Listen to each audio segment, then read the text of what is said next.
Amigos y amigas de la Biblioteca Nacional de México, es un gusto saludarles en esta tarde.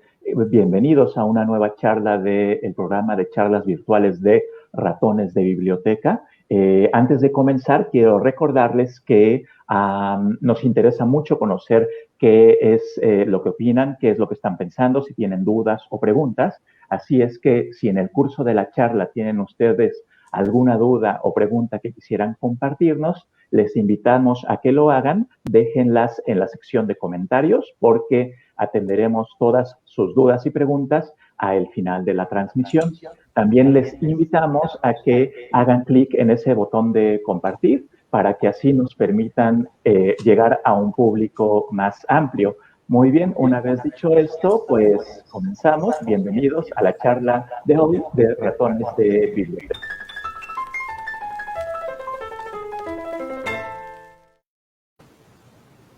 Y bien, entonces el día de hoy nos acompaña, está con nosotros el doctor Álvaro Ruiz Rodilla. Les hablaré un poco acerca de él para presentarle, para que sepamos de quién estamos hablando. Él es editor, ensayista y traductor.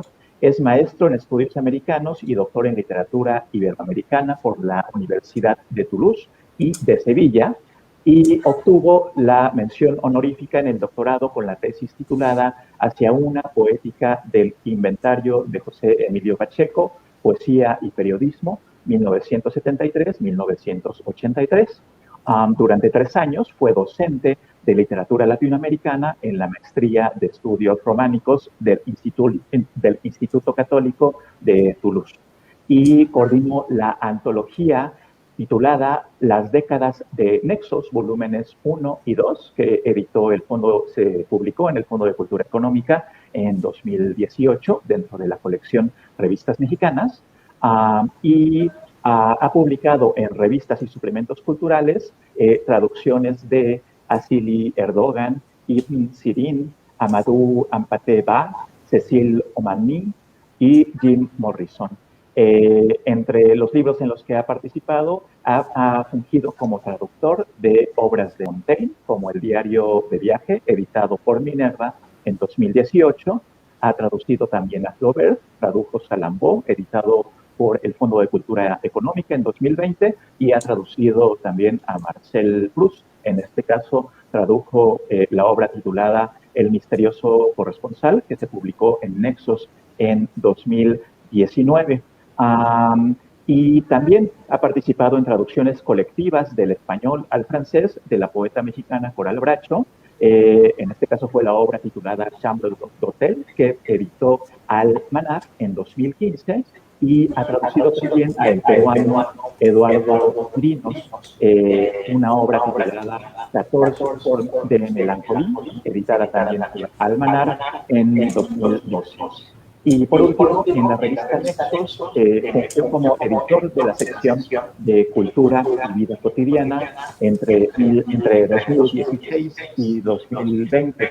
Y actualmente funge como becario dentro del Instituto de Investigaciones Bibliográficas de la UNAM, que, como sabrán ustedes, es el instituto encargado de la gestión de la Biblioteca Nacional de México. Y bien, ese es nuestro invitado, y en esta ocasión nos hablará acerca de las batallas en el desierto de José Emilio Pacheco y sus metamorfosis audiovisuales, fotografía, cine, música y literatura. Muy bien, doctor Ruiz Rodilla, muchísimas gracias por acompañarnos. Y bien, le doy la palabra, y nuestro público ya ve en pantalla la presentación que elaboró para nosotros. Así es que le damos. Bueno, muchísimas gracias, Cuauhtémoc, por la presentación. Muchas gracias a este ciclo y al Departamento de Difusión del Instituto y a la Biblioteca Nacional por abrir estos espacios tan necesarios ahora en el confinamiento en el que seguimos, que ya estamos cumpliendo un año muchos de nosotros en este encierro. Y bueno, pues muy buenas tardes a todas y a todos. Me da mucho gusto estar aquí para hablar de una novela que este año está cumpliendo 40. Es increíble cómo pasa el tiempo, pero la primera edición de Las batallas en el desierto de José Emilio Pacheco es de 1981 y apareció en mayo de aquel año en la editorial Era, que todavía publica gran parte de la obra de José Emilio. Entre ellos, la columna Inventario, que es importantísima, ya lo platicaremos a continuación.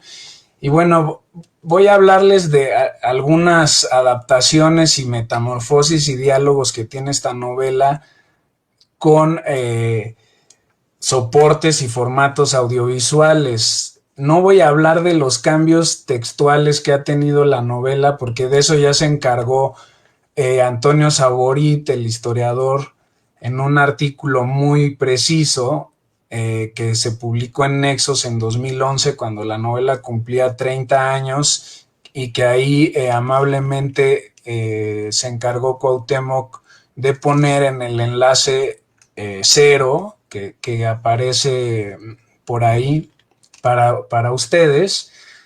Entonces, en ese artículo Saborit trata todos los cambios textuales que ha tenido la novela desde sus primeras ediciones hasta las últimas, los agregados, modificaciones, etcétera, y las razones de ello, ¿no? Entonces, ese texto, digamos, es mi punto de partida. Ese texto se llama Las metamorfosis de las batallas, pero yo prefiero encargarme solamente de la música, el cine, la fotografía, porque han sido las grandes atracciones también que ha habido alrededor de esta novela, ¿no? Una novela que, si ustedes no han leído, pues les recomiendo muchísimo que la lean ya. Es una novela corta, es una obra maestra entre las novelas cortas. Ha tenido más de 40 reimpresiones, traducciones a decenas de idiomas muy temprano, al inglés y al francés desde los mismos 80, de finales de los 80.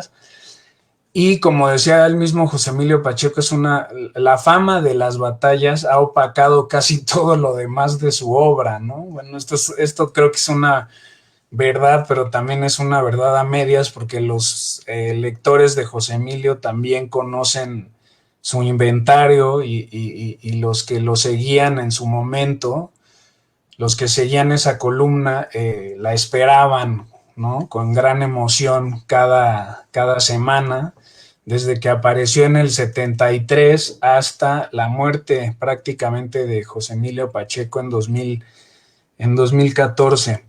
Pero bueno, decía yo que cumple 40 años la novela. Es una efeméride un poco engañosa, porque, como podemos ver en la siguiente diapositiva, por favor, la novela en realidad apareció por primera vez en esto que vemos aquí, que es el suplemento cultural Sábado del periódico 1+1. Apareció el 7 de junio del 80, este suplemento que luego dirigió Huberto Batis, lo dirigía aquí Fernando Benítez, con el que ya había trabajado José Emilio Pacheco en muchos otros suplementos, y se llamaba Sábado porque rompía con la tradición de los suplementos culturales que aparecen naturalmente en domingo, ¿no? Son un agregado, son un extra del fin de semana y aparecen el domingo. Pues honraba su título, ¿no? Y aquí en este número ya aparece como cuento Las batallas, no como novela corta. Ocupó casi todo este suplemento, que ustedes pueden encontrar, por supuesto, en los acervos de la Biblioteca Nacional, más bien de la Hemeroteca Nacional. Y aquí venía ya ilustrado por Vicente Rojo, con la imagen de este niño en una técnica puntillista, que este niño evidentemente es Carlitos, ¿no? El protagonista. Y bueno, era natural que apareciera en un suplemento cultural porque José Emilio, él mismo lo decía, Carlos Monsiváis también, que los suplementos habían sido la verdadera universidad de ellos, ¿no? Y de muchos de su generación. Ellos, José Emilio y Monsiváis empezaron desde muy jóvenes, desde los 18, 19 años, publicando en los suplementos culturales, entre ellos en la revista mexicana de cultura del periódico El Nacional, allá por los años 50, luego en otro suplemento llamado México en la Cultura, que dirigió Benítez en el diario Novedades. Después José Emilio y Monsiváis fueron secretarios de redacción de otro suplemento muy conocido, muy importante, que se llama La Cultura en México, que era México en la Cultura, pero trasladado por problemas con el director de Novedades, lo trasladaron a la revista Siempre, de José Pajes Yergo. Y bueno, digamos que al ser publicada aquí en la prensa, seguía un poco la costumbre tan implantada desde el siglo XIX de las novelas en serie o las novelas de folletín. No es que las batallas lo fuera, pero sí había esta gran costumbre de publicarse en prensa antes de convertirse en libros. Era un formato ideal para atrapar a los lectores, era un formato comercial ideal para ir, digamos, sembrando la semillita de la curiosidad y que los lectores compraran y siguieran leyendo la novela en los siguientes números. Evidentemente esto con Netflix y con las series pues se ha vuelto algo mucho más inmediato, pero es el antecedente directo de eso. Y en México, pues esa práctica que venía de Francia se asentó muy temprano, desde el mediados del XIX, y tuvo gran éxito, ¿no? Durante todo el siglo XX, sobre todo en los años 20 con las novelas semanales del Universal Ilustrado. Y bueno, por otro lado, también a los escritores este formato les servía, como dice Antonio Saborit, les servía como prueba de imprenta, ¿no? Es decir, era una forma de catar el gusto de los lectores, de ver cuáles eran las reacciones y por supuesto de mejorar el texto. Para José Emilio, la escritura es la tarea de Sísifo, es el mito de Sísifo que va llevando una piedra cuesta arriba en una montaña y la piedra se cae una y otra vez y la tiene que volver a subir una y otra vez. Y escribir es eso para José Emilio, ¿no? Es nunca rendirse ante la avasalladora imperfección, como dice él, con lo cual, pues la prensa siempre permite reescribir para publicar en libro una versión mejorada. Entonces, esa es la primera metamorfosis, ¿no? De la que ya habla Saborit y que está estudiada en varios textos, ¿no? Ahora, en la siguiente diapositiva podemos ver otra metamorfosis que me interesa más, que es esta portada de Vicente Rojo, que además acaba de morir desgraciadamente, uno de los grandes referentes del diseño gráfico en México, uno de los fundadores de la editorial Era, memorable por decenas de portadas, decenas también de diseños de revistas, como la revista de la universidad en los años 60, que también diseñaba Vicente Rojo, muy cercano a José Emilio. De hecho, varias portadas de José Emilio las diseñó Rojo. Déjenme ver si les puedo enseñar otra que tenga aquí. No la tengo. Bueno, como La lluvia, el último libro de poemas de José Emilio también tiene una portada de Rojo, que es una serie llamada México como la lluvia, realmente muy bonita. Entonces, esta portada se volvió un clásico también, ¿no? Esta portada donde aparece una mujer en una pose un poco seductora, sentada sobre ese tambor, enseñando la mitad de la pierna y sobre todo con la mirada velada, ¿no? Con esa franja que le cubre los ojos para proteger tal vez su identidad o para mostrar la censura, ¿no?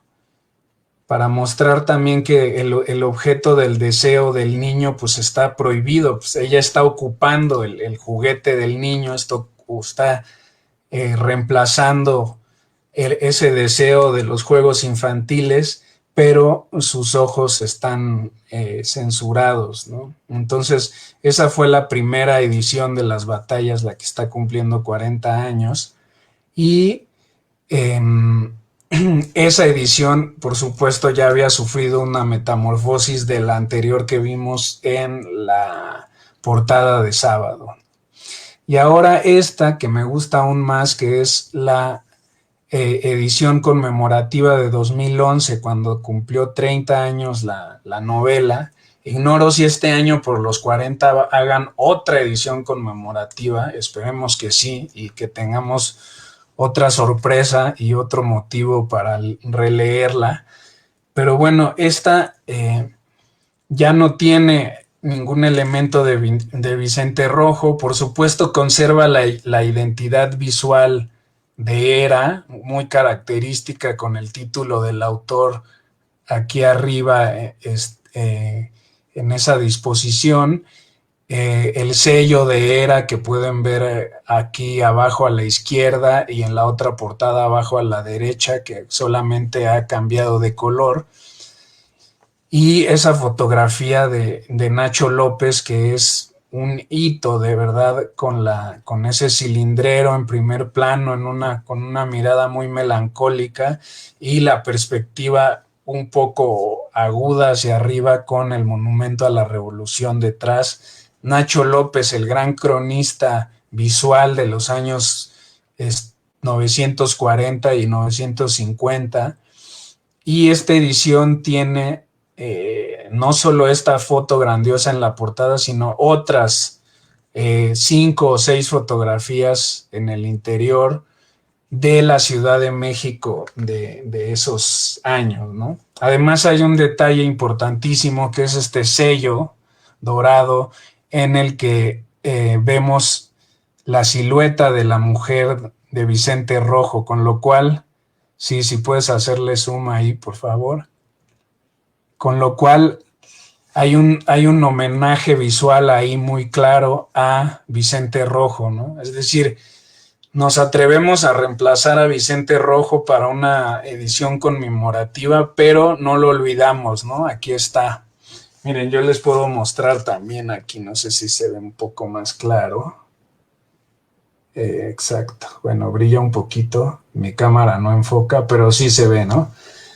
Entonces, ese pequeño guiño es un gran acierto,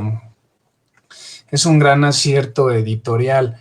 ¿Qué podemos decir sobre las fotos de Nacho López?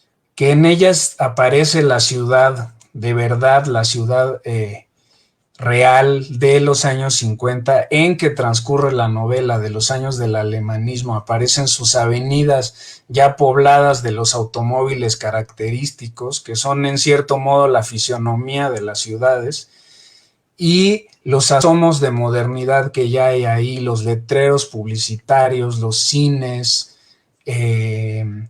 los grandes espectaculares publicitarios, los neones también que anuncian las marquesinas de las tiendas.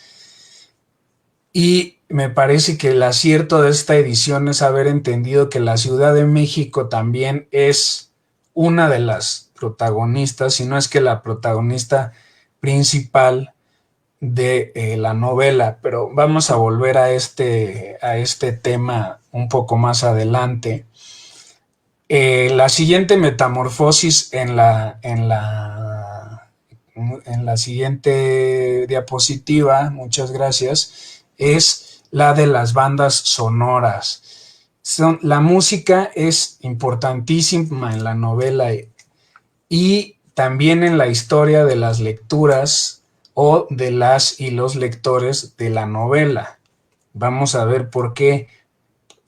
La música, en primer lugar, es lo que encarna el paso del tiempo a la perfección, que es uno de los temas centrales de la novela y también es uno de los temas centrales de la poesía de José Emilio, ¿no? Si ustedes, sin entrar en análisis muy sesudos sobre este tópico literario, si ustedes se fijan en los títulos de los libros de poemas de José Emilio, el tiempo y la pérdida y el paso del tiempo siempre están involucrados, ¿no? No me preguntes cómo pasa el tiempo, es un libro del 69, Irás y no volverás es del 73, Ciudad de la Memoria, por ejemplo, es un libro del 89 que tiene mucho que ver con esto.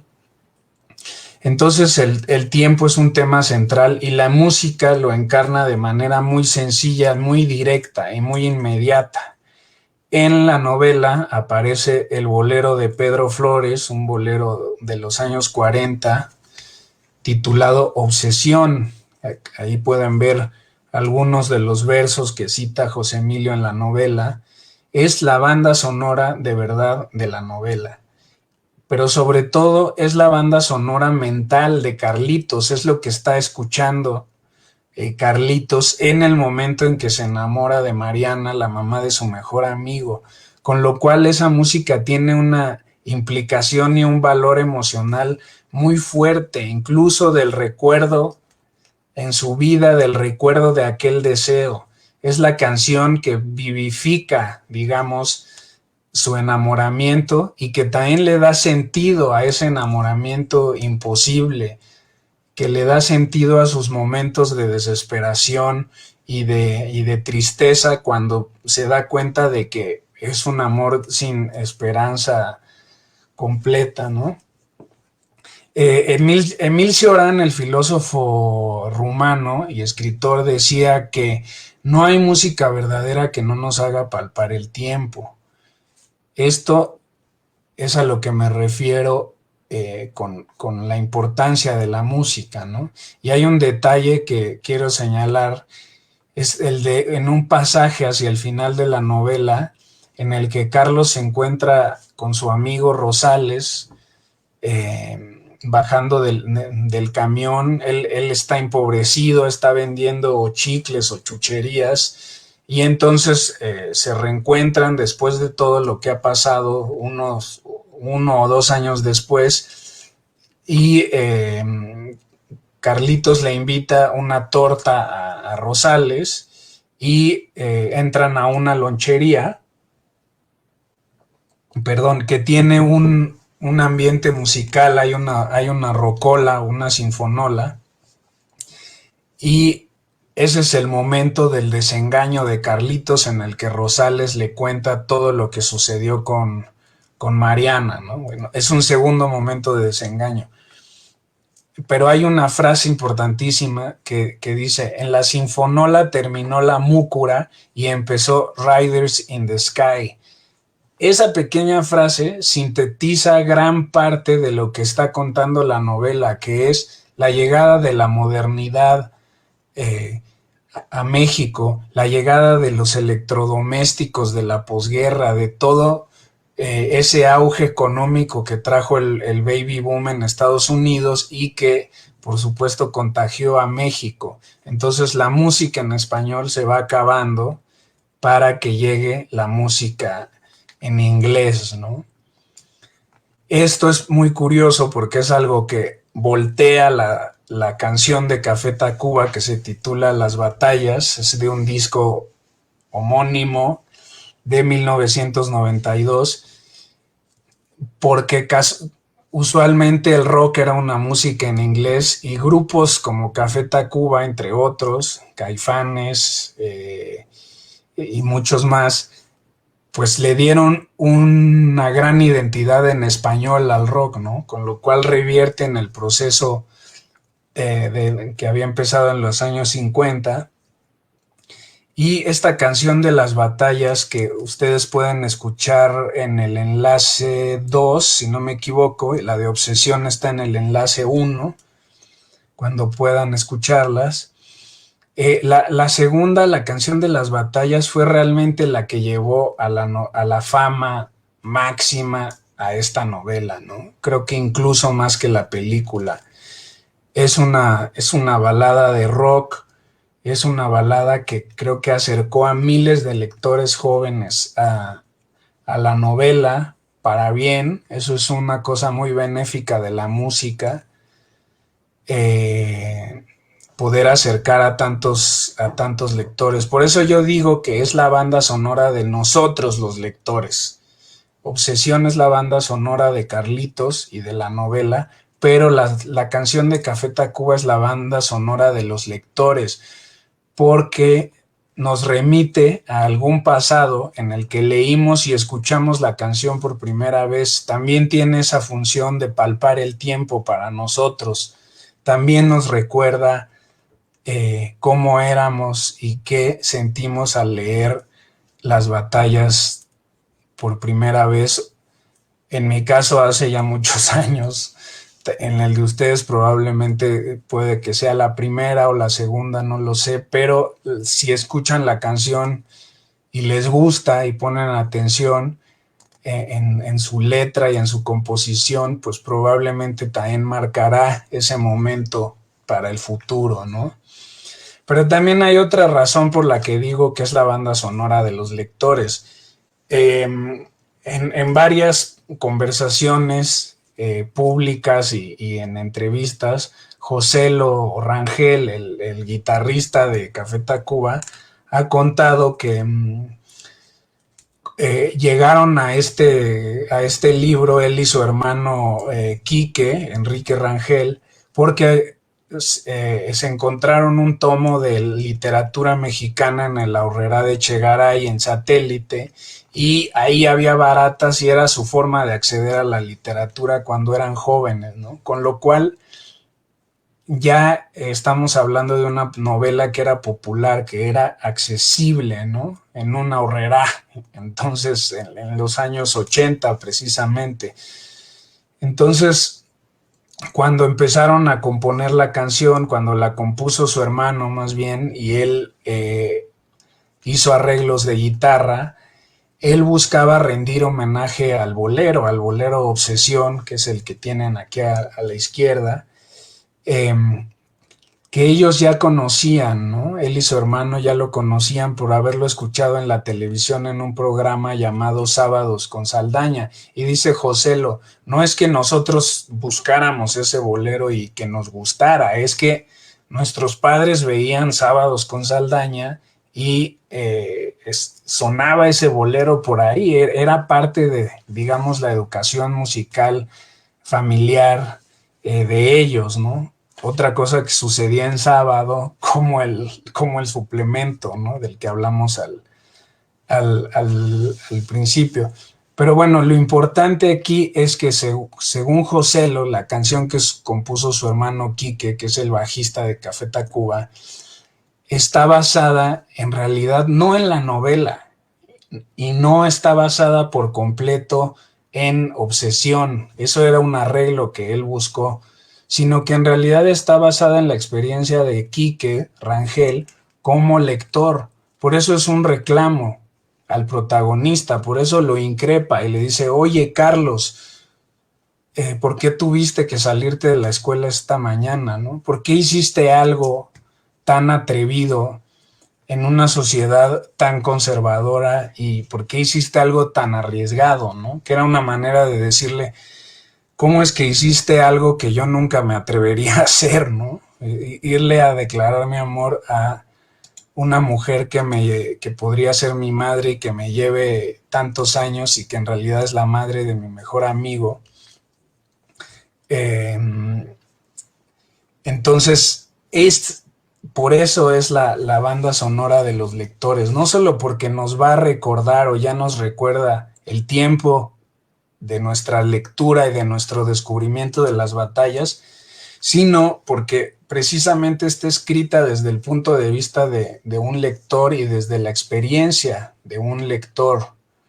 Y eso es muy importante porque pues es otra metamorfosis ya de la novela, es otra, digamos, adaptación a los ojos del lector y también a sus oídos, ¿no?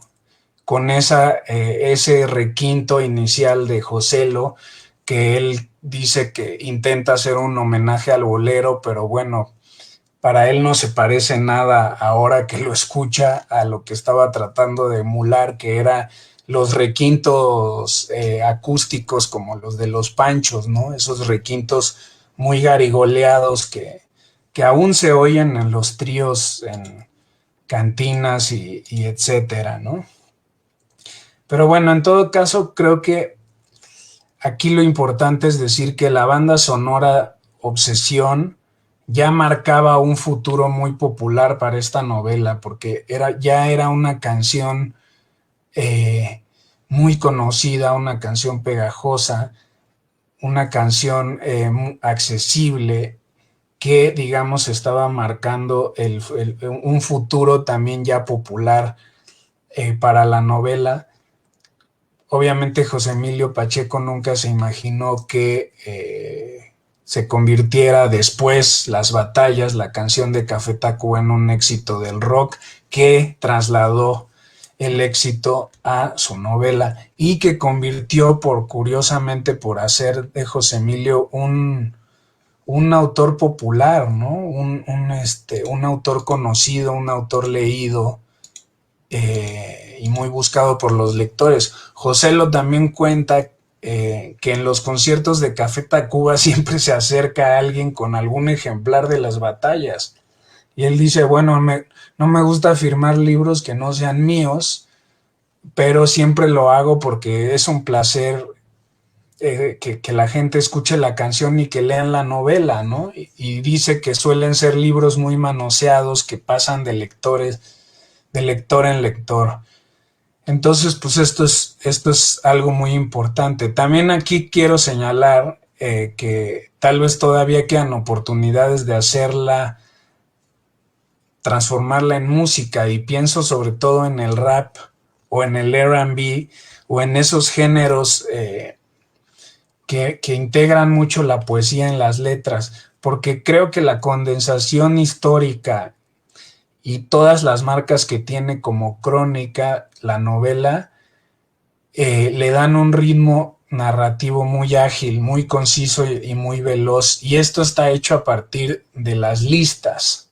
Es una novela muy breve, pero que logra condensar toda una época, toda una atmósfera cotidiana, toda una serie de hábitos sociales eh, en un espacio muy corto, ¿no? Es una novela de 68 páginas que se puede leer como un cuento largo en muy poco tiempo. Y nada más un ejemplo, si se fijan, el tercer renglón de la novela ya es una lista de los programas de radio que se escuchaban en la época, eran el entretenimiento de entonces. Las aventuras de Carlos Lacroix, Tarzán, el llanero solitario, la legión de los madrugadores, los niños catedráticos, leyendas de las calles de México, Panseco, el doctor IQ, la doctora Corazón de su clínica de almas. Es una primera lista. Luego sigue una lista de automóviles que, como ya les decía, son la fisionomía catastrófica de una ciudad. Dice así: los primeros coches producidos después de la guerra: Packard, Cadillac, Buick, Chrysler, Mercury, Hudson, Pontiac, Dodge, Plymouth, DeSoto. Y todo el capítulo inicial, que se llama El Mundo Antiguo, nos lleva con mucha precisión a esa época gracias a las listas. Con lo cual ahí hay otro ritmo, ¿no? Otro ritmo que no es el del bolero, que no es el de la balada rock. Tal vez el rap, no lo sé, pero bueno, lo importante es que ahí hay otra forma de música. Ahora vamos a la penúltima adaptación, que es la película Mariana Mariana del 87. Esta película la empezó a filmar José Estrada, pero falleció, con lo cual terminó tomando la Alberto Isaac. Aquí tienen, bueno, la lista de el reparto. y los 9 Arieles que ganó, entre ellos mejor guión, mejor ambientación y mejor escenografía. Viéndola a la distancia y sin ponerla en contexto, yo diría que la novela tiene la película tiene un error de lectura, tiene un error de casi de encuadre, ¿no? Porque, y no es forzosamente culpa del director, sino quizá también es un contexto, una época y una forma de entender el cine que podría ser muy arriesgado hacerlo de otra manera. Entonces lo que tiene esta película, que fíjense, dura casi 2 horas para una novela tan breve. Esto es un primer problema, porque está centrada excesivamente en la trama narrativa, es decir, en la acción, en los hechos, ¿no? Y nunca en las descripciones. Sin embargo, las descripciones, como acabamos de ver en estas listas, y luego me salté muchas partes, por supuesto, porque no hay tiempo, pero las descripciones que hace de los juegos infantiles a partir de las guerras, la guerra que está sucediendo entre Egipto e Israel en Medio Oriente, que eso marca por completo la conciencia y los juegos infantiles, las descripciones sobre la idiosincrasia mexicana en la época, sobre la corrupción, lo que publicaban los periódicos, todo ese, digamos, retrato de época, ese panorama tan preciso, basado en la gran capacidad de José Emilio Pacheco de hacer síntesis, de concentrar información por toda la práctica que él tenía del periodismo y su costumbre diaria de leer toda la mayor cantidad de periódicos posibles de México y el mundo.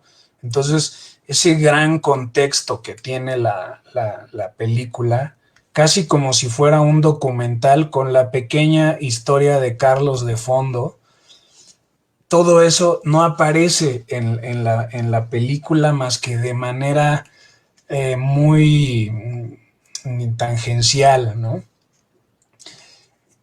Si no es por algunos buenos momentos de la actuación, todo parece un poco obvio. Y, por ejemplo, le agregan al guión toda una parte en la que Mariana, Jim y Carlitos, que es el invitado, viajan a Tequesquitengo porque se van a encontrar con el señor y están... Entonces le agregan más acción, ¿no?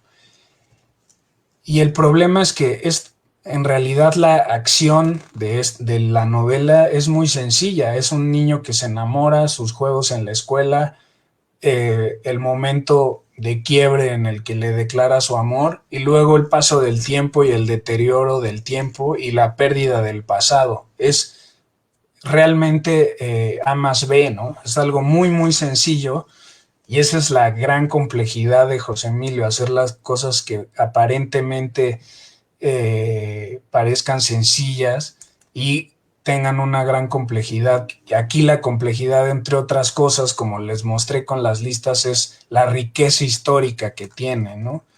Me parece que quizá era muy difícil presupuestalmente hacer una película que realmente recreara la Ciudad de México de los años 50. En lugar de eso, lo que aparece es un Carlos envejecido, ya adulto, que es Pedro Armendáriz, que va en un coche con Rosales, que es Fernando Pallavicini, también ya envejecido, y están atrapados en el viaducto teniendo una conversación sobre su pasado, ¿no? Esas son las grandes tomas, digamos, panorámicas más abiertas de la ciudad, una ciudad en el tráfico.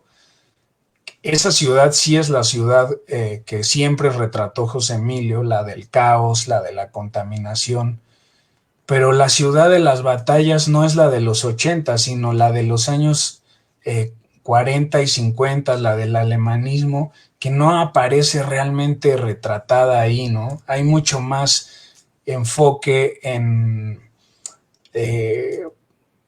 en escenarios más íntimos, más domésticos. Entonces me parece que ese es el gran fallo de Mariana Mariana, a pesar de todas sus nominaciones, incluyendo mejor ambientación y mejor escenografía.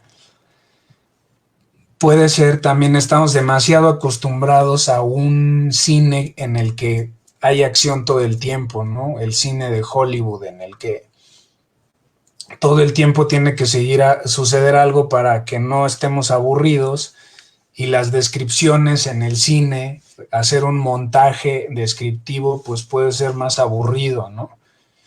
Puede que de ahí venga ese problema. Si comparamos, por ejemplo, bueno, antes de comparar, la siguiente diapositiva este es un fotograma del momento en el que Jim acaba de conocer a Mariana, ella está a punto de irse a una cita, se acaba de arreglar, como pueden ver está maquillada, tiene un collar, aretes, una flor aquí en la solapa, y bueno, vemos la obviedad del encuadre, ¿no? Todo empieza con la mirada de Jim a la izquierda, que está mirando a Carlitos. Carlitos a su vez está mirando a Mariana en una construcción de imagen triangular, que es piramidal, que es obviamente nos habla del triángulo amoroso problemático entre su mejor amigo y la madre de su mejor amigo, y la obviedad de que Carlitos la está mirando a ella en todas las escenas de esa parte, la está mirando como hipnotizado, y el detalle del espejo, que es obviamente la metáfora de la imagen, ¿no? Del reflejo idealizado, que es el que está recibiendo Carlitos, que está apoyado en la misma pared en la que está el espejo. Entonces, esa ilusión le pertenece a él, ¿no? Esa idealización de la que se enamora es un simple reflejo, ¿no? Este tipo de construcciones que son acertadas, son sencillas, pero se repiten demasiado en la película, me parece, y son demasiado evidentes para los que ya la leímos. Entonces, pues también aquí sucede el problema de que las adaptaciones de las novelas es difícil que sean realmente, que no decepcionen, ¿no? Pero bueno, si comparamos, no cualquier ambientación o cualquier adaptación audiovisual tiene que ser decepcionante. Si vemos ahora en la siguiente, gracias, diapositiva, si vemos, estas son las fotografías de Nacho López en la edición de 2011. Solamente puse 2 aquí del libro. Y aquí vemos lo que les decía, todos los anuncios publicitarios nuevos de ese México que está caminando hacia la modernidad, estas luces que ya son las luces del atardecer en el Monumento a la Revolución, y detrás se ve la silueta de la montaña, ¿no?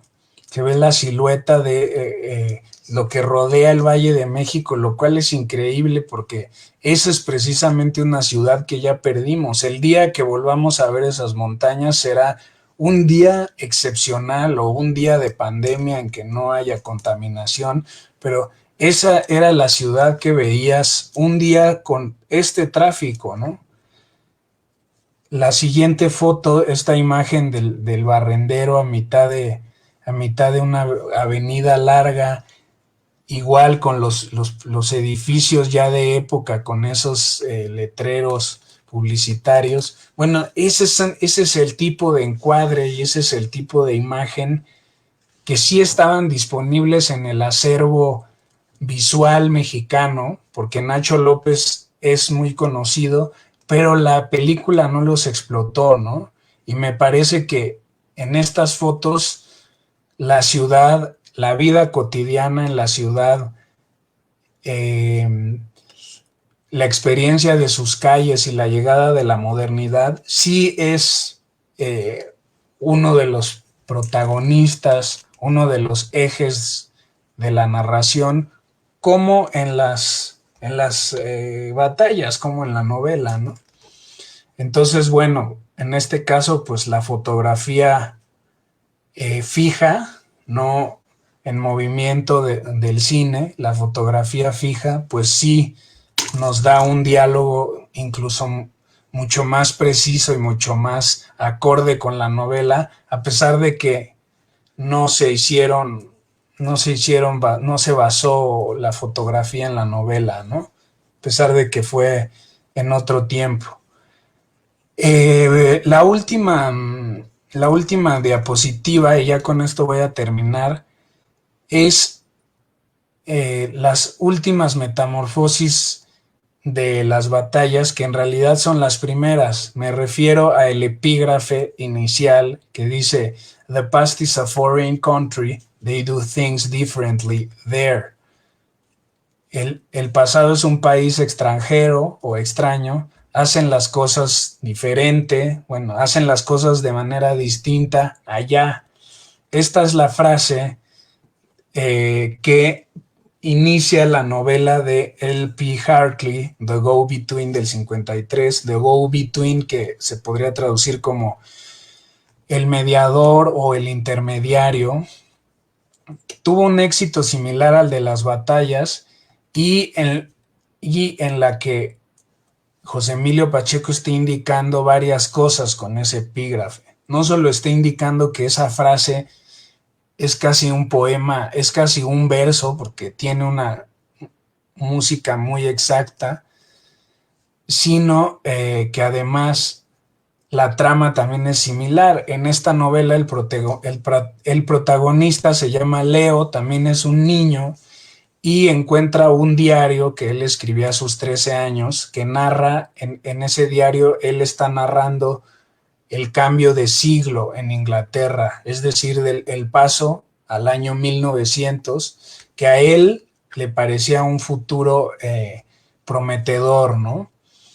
Entonces, a partir de ese diario y de sus propios recuerdos, el Leo adulto que encuentra el diario reconstruye su pasado, un poco como hace la película con el Pedro Armendáriz ahí atrapado en el tráfico, pero esta es un poco más fina la reconstrucción, ¿no?, de la memoria y el diario.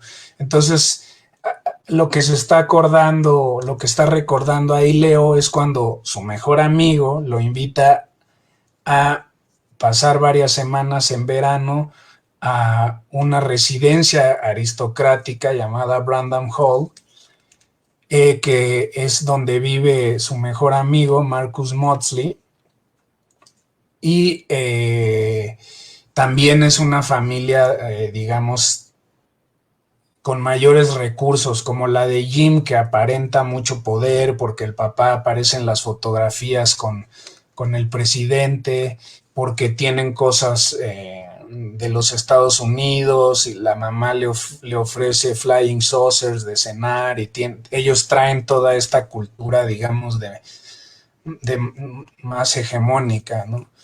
Pero lo que sucede en The Go-Between es que Leo se enamora no de la mamá de su amigo, sino de la hermana de su amigo, que es por supuesto mayor, y ella, adivinen cómo se llama, pues se llama Marian, con lo cual tenemos ahí un diálogo directo, que además no está escondido porque está en el epígrafe, ¿no? Entonces lo que sucede es que Leo se convierte en el intermediario, en el cartero que está transportando mensajes, por eso aparece esto en la portada, le está entregando aquí un papelito ella al niño.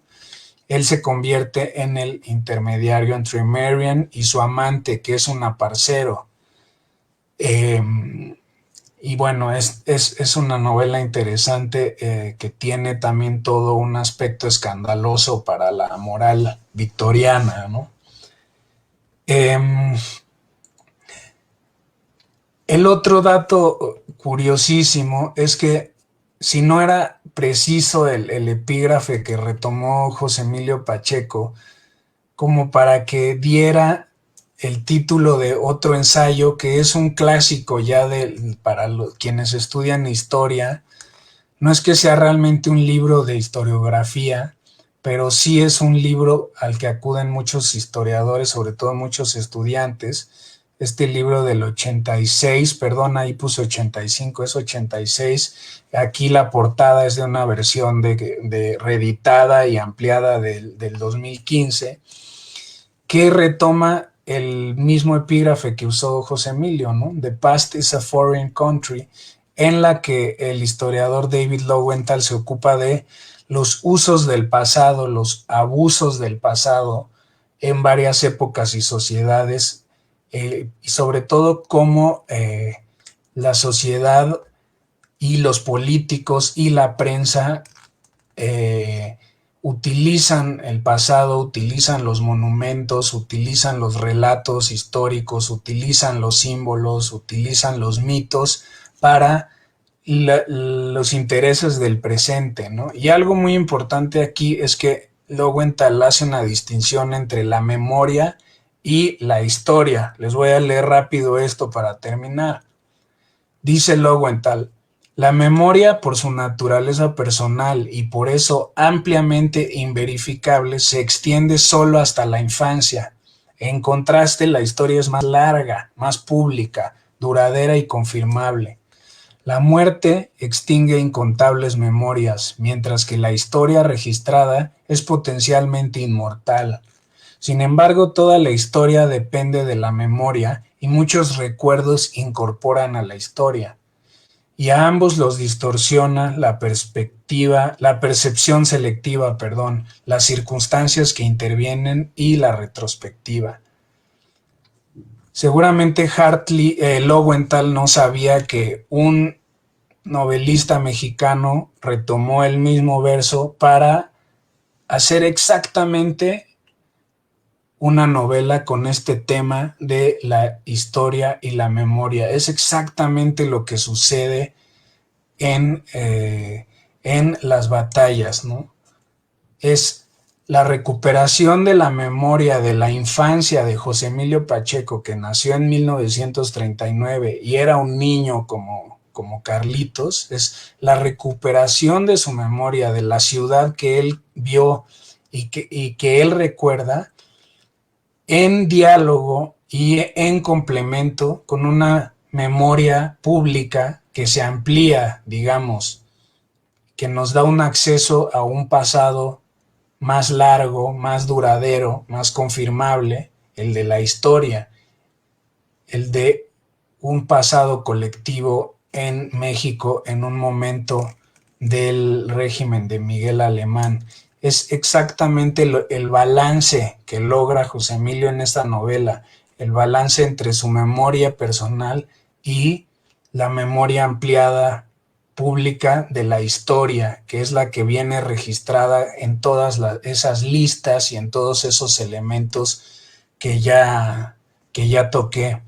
Así que, como pueden ver, una novela tan breve tiene tantas aristas y tantos afluentes. Muchas gracias por su tiempo y su atención.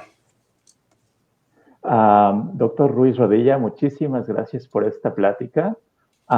Gracias sobre todo a nuestro público también, que nos ha compartido muchos saludos, felicitaciones y algunos señalamientos por un pequeño problemita de eco que tuvimos en los minutos iniciales. Les pedimos una disculpa. Pero bueno, es un detalle que quedó resuelto ya. Entonces, para continuar, me gustaría dar lectura a algunos comentarios y preguntas que hemos recibido. Primero, agradezco las felicitaciones que hemos recibido. Gracias a Alejandro González, quien nos manda saludos.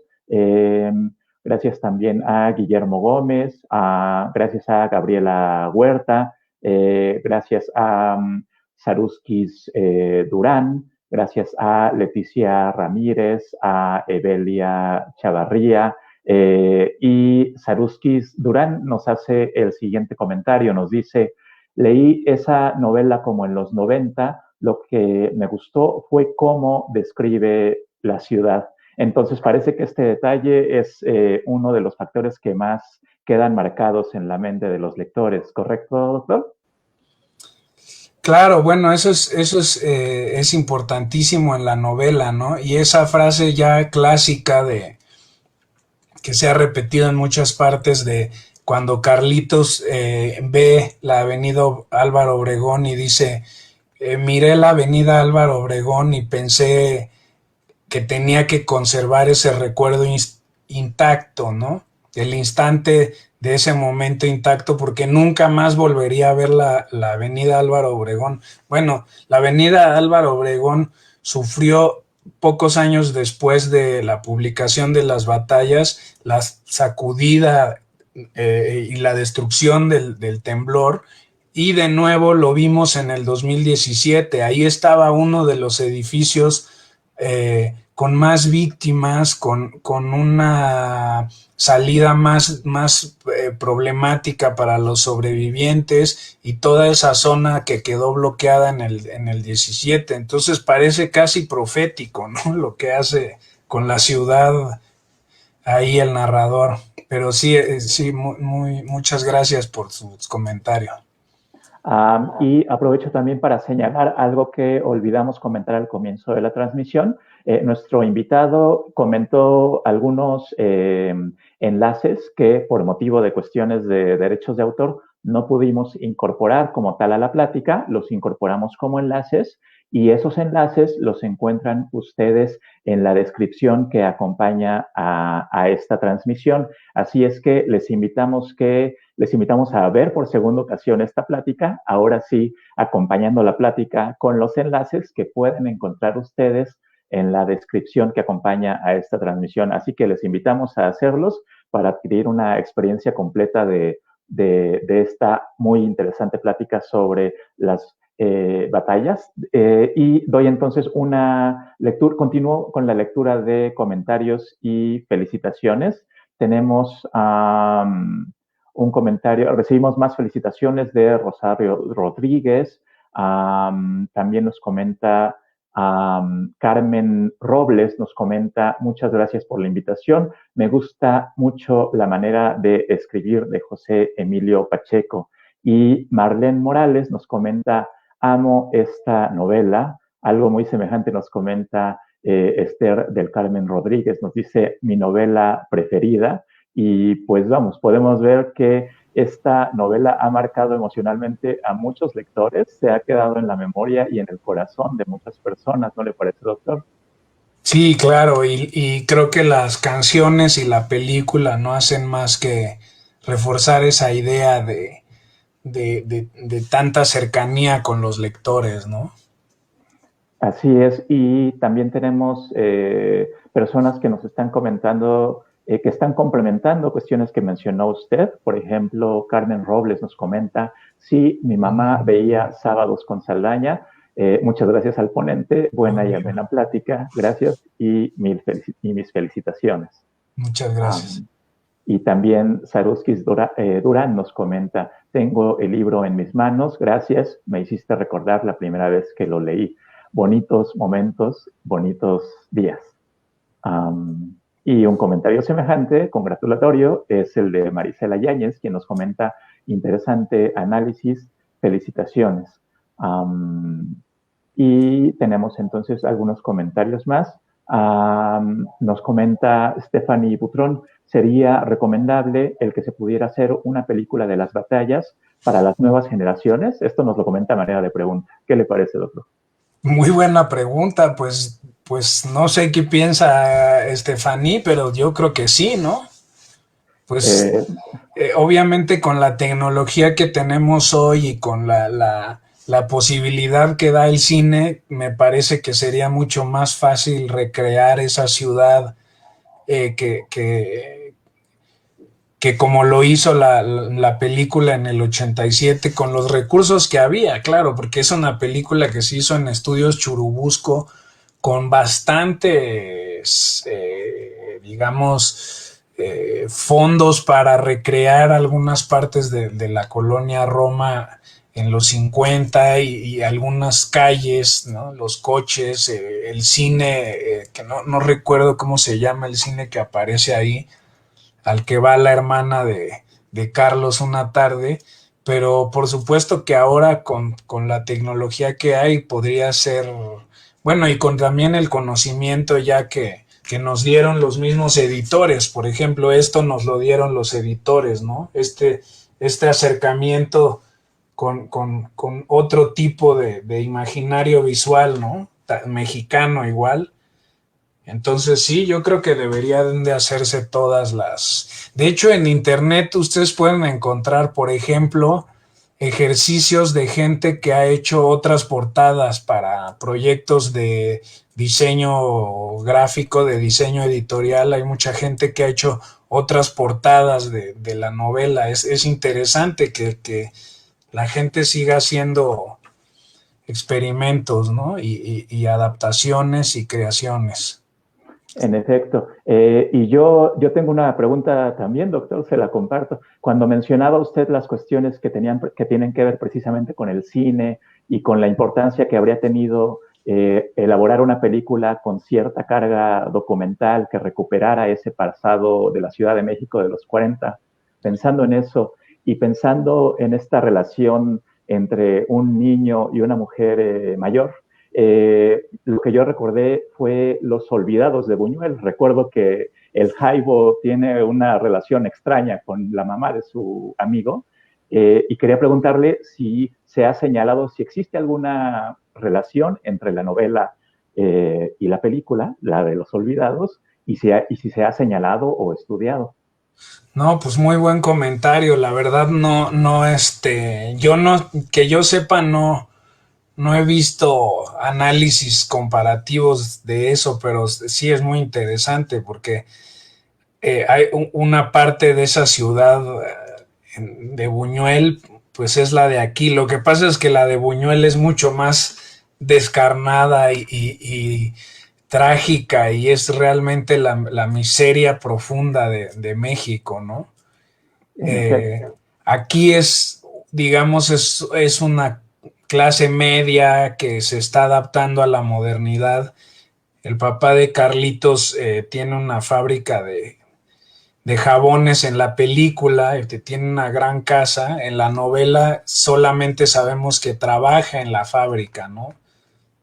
Entonces no sabemos si es como un obrero o un técnico de cierto nivel o un administrativo. En la película ya parece una clase un poco más acomodada, pero sí es la película de esos años y no, hay muchas relaciones que hacer ahí entre Carlitos y otros personajes, ¿no? En efecto. Bueno, muchas gracias por su respuesta. Ahora doy la lectura No, a ti. a a los comentarios de nuestro público. Alejandro González nos comenta lo siguiente. Eh, Sin duda, Álvaro Ruiz Rodilla es un gran especialista en la obra de Pacheco. Curiosamente, conocí a José Emilio en 1988, el mismo año en que nació el conferencista. Fue en un congreso del Instituto Internacional de Literatura Iberoamericana que sesionó en San Ildefonso, y de inmediato sentí una corriente de simpatía de Pacheco, quien supo que yo era cubano y casi recién llegado de la isla, y entonces se acercó para decirme que algunos de sus abuelos, para decirme que alguno de sus abuelos fue cubano. Bromeamos bastante sobre el tema. Bueno, muchísimas gracias Alejandro González Acosta por compartirnos este bello recuerdo. Sí, muchas gracias. Y nada más apuntaría que tiene toda la razón que dice que en el 88 nació el conferencista. Bueno, en el 86, fíjense, muy poquito después de la publicación de Las Batallas, en el 86 José Emilio ingresó al Colegio Nacional, donde daba conferencias abiertas al público que a la larga se convertirían como en grandes conciertos casi de rock. No sé si los músicos de Café Tacuba llenarían menos o más, seguramente más, pero José Emilio ya tenía ahí como conferencista, como bien señala Alejandro, un gran público cautivo y un gran público de todo tipo, especialistas y no especialistas, lectores iniciados apenas, gente que quería conocerlo, un autor que sabía muy bien comunicar su erudición, ¿no? Pero muchas gracias a Alejandro por la anécdota. Y bueno, hemos recibido muchos más comentarios más, procuraremos dar lectura a todos.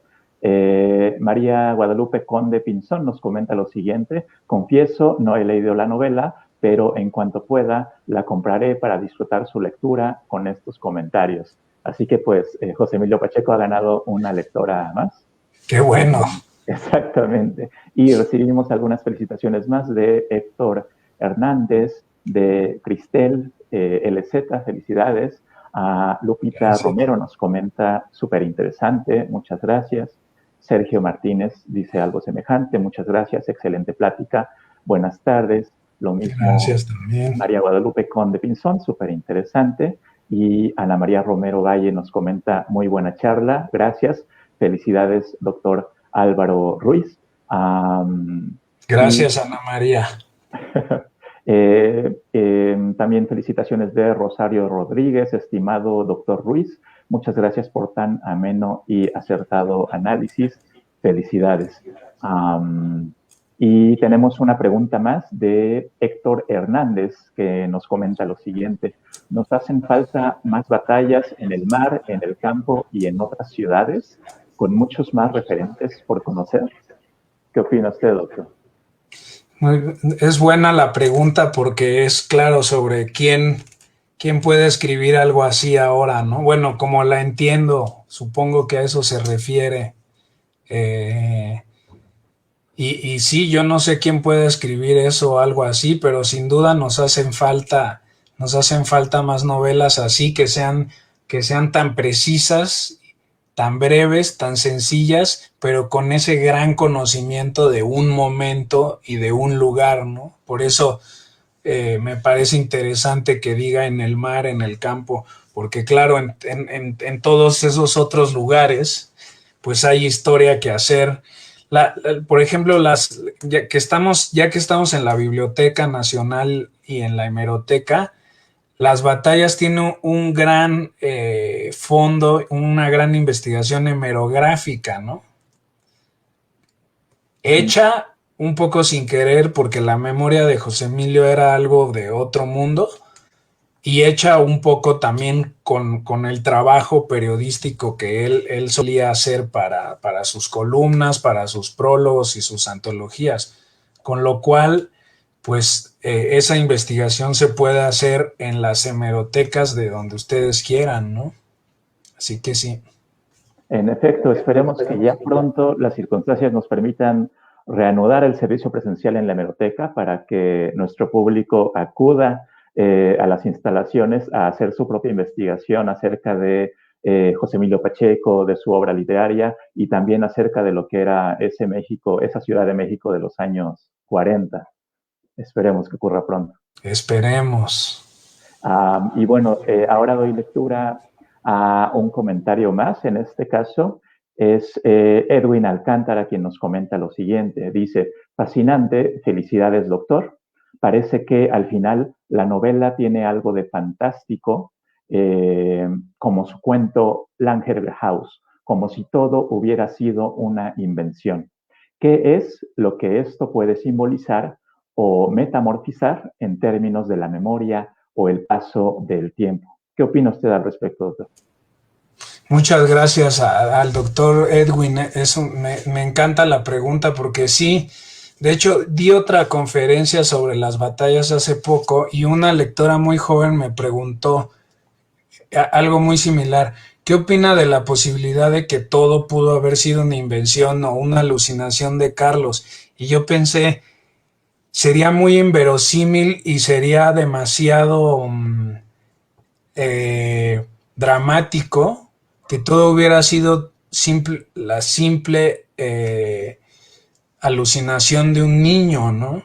Y sería demasiado cruel también con los niños, porque José Emilio lo que pensaba en este libro, pero también en muchos otros cuentos cuentos largos también como El Principio del Placer, por ejemplo, es que uno de los amores más desesperanzados que existen es el de los niños y el de los ancianos, porque ambos no tienen ninguna posibilidad de ser recíprocos, ¿no? De ser mutuos. Con lo cual, pues ese deseo sí tiene que ser verdadero. Pero la pregunta de Edwin es muy interesante porque es el planteamiento de qué simboliza, ¿no? ¿Cuál es la metáfora de la memoria que hay ahí? Yo creo que la metáfora de la memoria que hay es que no podemos fiarnos nunca de nuestra propia memoria ni de nuestro propio pasado porque puede haber mucho de invención, ¿no? Puede haber mucho de creación y por lo tanto la ficción sirve siempre, constantemente como un recurso que usamos para estar llenando los huecos que deja la memoria vacíos, ¿no? Es una de las funciones de la literatura desde siempre, ¿no? Desde la literatura oral de la antigüedad, pues estaba llena de elementos de mnemotécnica que servían para acordarse de la historia, ¿no? En la Ilíada siempre Ulises, el de pies veloces, ¿no? Esa caracterización sirve para que siempre recordemos quién es Ulises, ¿no? Y la misma poesía, José Emilio lo sabía muy bien, la misma poesía viene de esas fuentes, ¿no? Buñuel, por ejemplo, ya que hablabas de Buñuel, Buñuel también lo decía, ¿no? La memoria siempre tiene mucho de ficción, siempre tiene mucho de invención. Por eso la historia también es un gran apartado de la literatura, ¿no? Es una de sus grandes corrientes también la historia, ¿no? Claro, muchísimas gracias por esta respuesta, doctor. Tenemos algunas preguntas más, así que les daré lectura. Preguntas y comentarios. Héctor Hernández nos comenta, su favorita es El Principio del Placer. Y tenemos una pregunta de Kuasha nos dice, ¿crees que su éxito, el éxito de la novela, se debe a la naturalidad del argumento, a no usar palabras rimbombantes? Sí, en parte sí. Creo que sí se debe a la naturalidad del argumento por un lado y por otro lado a la sencillez, a la aparente sencillez que tiene dentro de una gran complejidad de fuentes y de todo un acervo, pues un acervo también audiovisual, porque son los programas de radio, los que aparecen en un principio, y esto se debe, esto de no usar palabras rimbombantes es engañoso, porque la poesía de José Emilio Pacheco es igual, pero de repente hay un adjetivo que viene del modernismo y que está ahí por una razón muy precisa, ¿no? Y creo que lo mismo sucede con la novela, ¿no? Hay una gran concisión, hay una gran limpieza del lenguaje, que es lo que siempre buscó el autor en su trabajo como periodismo, ¿no? Repito, que ese es el núcleo de verdad de su obra, donde aprendió a escribir, donde aprendió a comunicar, donde aprendió la virtud y el servicio que tiene, que significa ser periodista cultural, ¿no? Y que significa ser alguien culto en México, que significa ser escritor en México, simplemente. Para él es una verdadera vocación de servicio a los demás. Y eso es el trabajo que hace con un lenguaje tan limpio, ¿no? En efecto, muchísimas gracias por su respuesta. Tenemos algunos comentarios más. Ale Márquez nos comenta, siempre es una experiencia completa ver la transmisión en vivo. Muchas gracias. Al contrario, gracias a ti por seguirnos en vivo y por compartirnos este comentario. Rubén Landeo Robles nos comenta, estoy en Lima, Perú. Conseguí las batallas en una edición de Era. Así que tenemos noticias de un lector de José Emilio Pacheco en el Cono Sur. Saludos. Excelente. Y tenemos Saludos un hasta allá. comentario. Un comentario de Alberto Cruz Méndez que nos comenta lo siguiente. Lingüísticamente es un texto que ejemplifica la penetración de los anglicismos precisamente con la modernidad que fomenta el régimen alemanista. Es curioso que si durante el porfiriato proliferara el gusto francés, ocurra esto posteriormente. También hay una descripción del clasismo y xenofobia cuando Carlos va a las casas de sus amigos a cenar. Los platillos de la pobreza, los platillos del glamour y los platillos de la futura globalización. Doctor, ¿qué le parece este comentario? Sí, sí, muy acertado, es muy cierto. Aparecen en estas listas que les decía del primer capítulo, ahí aparece también la llegada de las palabras, de los anglicismos, de las palabras en inglés, que vienen ahí citadas, thank you, ok, wasamara, etcétera, ¿no? Que se empiezan a incorporar al lenguaje, pero eso no es no olvidemos que no es solo una penetración lingüística del norte a sur, también están empezando las oleadas migratorias hacia el norte. Está el programa Bracero, que es, si no me equivoco, de los años de finales de los 30, ya, digamos, propició que viajaran muchos trabajadores a los Estados Unidos, y todos ellos tienen una relación, por supuesto, con México, ¿no? Entonces empieza también todo ese pochismo, todos esos anglicismos a entrar de ida y vuelta, ¿no? También eso aparece en El laberinto de la soledad de Octavio Paz, que también es un libro de los años 50, ¿no? Pero sí, es muy cierto esto del inglés y de la modernidad estadounidense que llega. Muchísimas gracias, doctor. Tenemos algunos comentarios y felicitaciones más. Gabriela Huerta nos dice felicidades, muy buena charla. Saruskis Durán nos pregunta lo siguiente: no sabía de la película, la voy a buscar, o dónde puedo encontrarla. Gracias. Esto está dentro de las ligas que compartimos, ¿correcto? Bueno, dentro de las ligas está, me parece, lo que puse ahí es un tráiler muy corto de 9 minutos. Seguramente esté en YouTube, pero yo no quiero recomendar la versión que está ahí porque es de mala calidad y es pirata. Donde se puede ver actualmente de manera legal es en una plataforma dedicada al cine mexicano y al cine en español excelente, que se llama Filmin Latino, y se pueden ver película por 29 pesos, como antiguamente se rentaban en esos lugares en la prehistoria, ¿no? Nuestra. Entonces ahí yo recomendaría verla ahí mejor. Muchas gracias por su respuesta, doctor. Tenemos una pregunta más de Alberto Cruz Méndez. Nos comenta lo siguiente: ¿hay posibilidad de consultar la versión ilustrada de las batallas? En una edición de Tierra Adentro que le dedicaron a José Emilio Pacheco, hay fotos del cómic donde se ve a Carlos en éxtasis porque acababa de conocer a Mariana. ¿Conoce usted esta edición, doctor?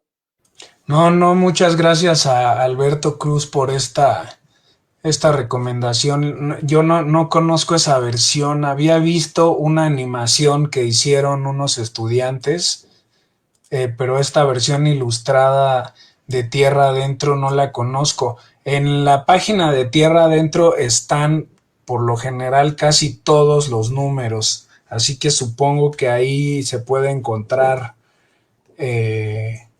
completa. En efecto, esperemos que así sea. Habrá que revisar. Entonces acudamos al sitio de Tierra Adentro. De Tierra Adentro, sí. Rubén Landeo Robles nos comparte el siguiente comentario. Nos dice: y conocí Roma, Cuarón la expandió. Me parece que tanto el cineasta como el novelista, el escritor, se enfocan en las mismas calles, en el mismo mundo, aunque con algunas décadas de diferencia, ¿correcto? Sí, y me parece que Cuarón, justamente en Roma, que está recreando los años 70 del Halconazo, ¿no?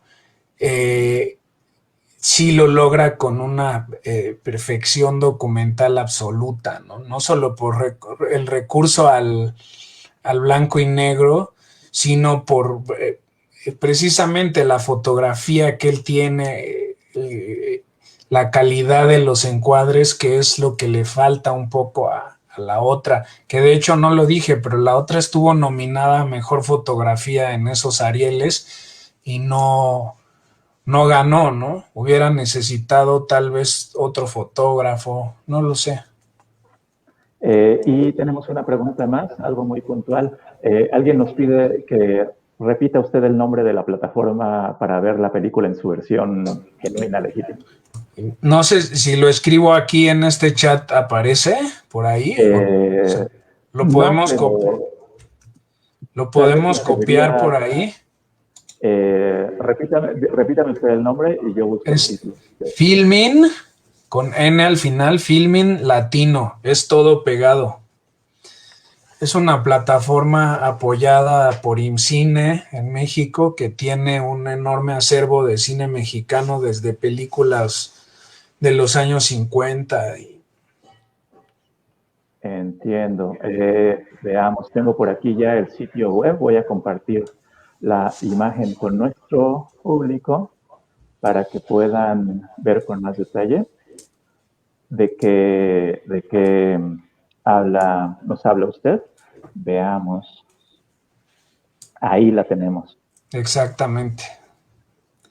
Ahí Perfecto. adentro Entonces, están, allá adentro, de hecho pueden ver, por ejemplo, ahí toda la filmografía del mismo director que hizo Mariana Mariana, de Alberto Isaac. Pueden ver ahí, por ejemplo, que José Emilio Pacheco no participó en el guión de Mariana Mariana, pero sí participó en otros guiones, entre ellos El Castillo de la Pureza de Arturo Ripstein, que es del 73. Esa también está ahí, entre otros ejemplos, ¿no? perfecto. Con lo que nos comenta usted, se antoja mucho un ciclo sobre cine y literatura mexicanas, ¿correcto? Muy buena idea. Y bueno, entonces estamos ya por concluir nuestra transmisión del día de hoy.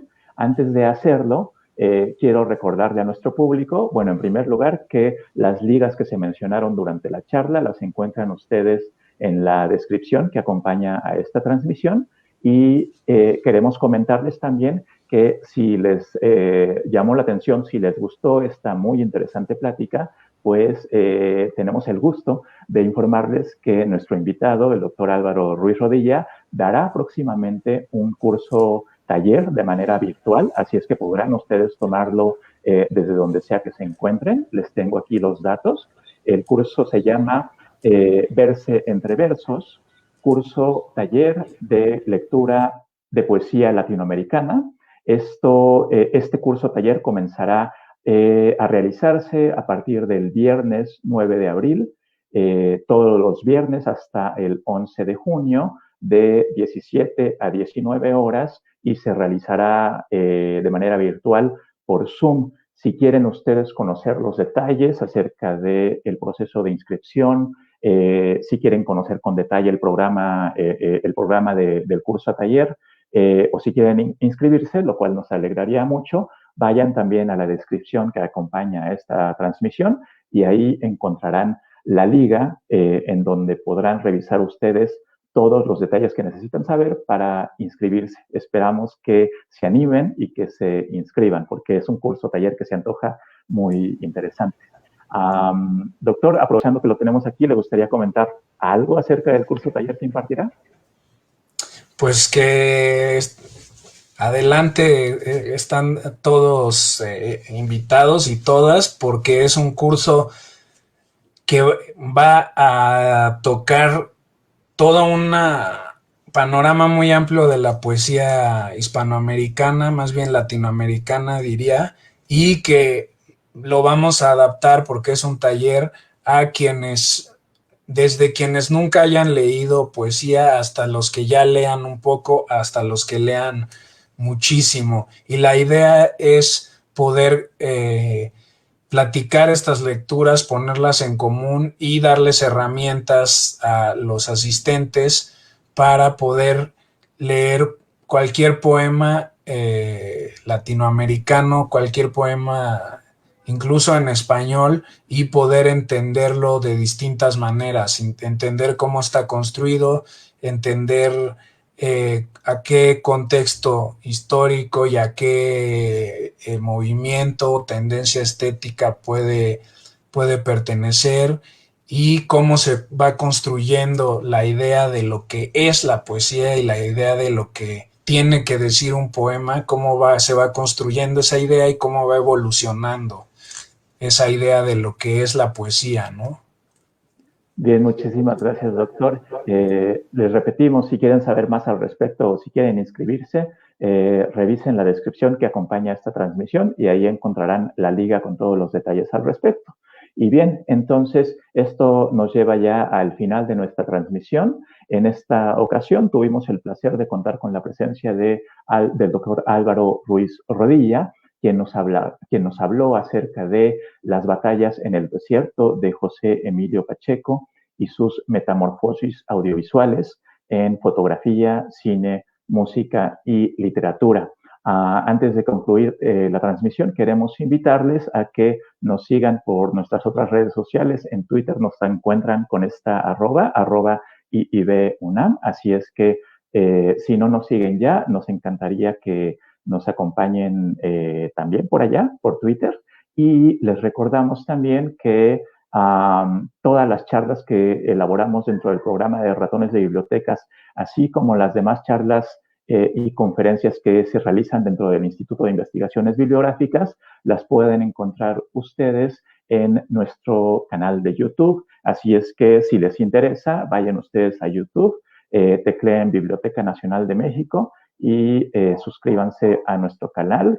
Encontrarán ahí todas las charlas que hemos realizado, todos los cursos y conferencias que hemos realizado, y en unos días más encontrarán también la charla que acabamos de realizar el día de hoy. Así es que por esta ocasión es todo. Doctor, ¿hay algo que le gustaría comentar con nuestro público antes de concluir la transmisión? Pues nada, que muchas gracias por estar aquí, muchas gracias por su atención, y bueno, pues siempre es digno de celebrar las batallas, no solamente en un año que caiga en uno, en los que se cumplen 10 años más, y pues que cumpla muchos más la novela, y gracias a todos. Muy bien, muchísimas gracias entonces a nuestro invitado del día de hoy, el doctor Álvaro Ruiz Rodilla, y sobre todo gracias a nuestro público por habernos acompañado en esta nueva charla del programa de Ratones de Biblioteca. Les recordamos que la próxima semana, por el descanso de Semana Santa, no tendremos charla de Ratones de Biblioteca. Sin embargo, les invitamos a acompañarnos de nueva cuenta la semana que le sigue a esa, es decir, los primeros días de abril, para encontrarnos aquí de nueva cuenta en una nueva charla del programa de Ratones de Biblioteca. Así es que muchas gracias y que tengan una excelente noche. Hasta luego. Hasta luego.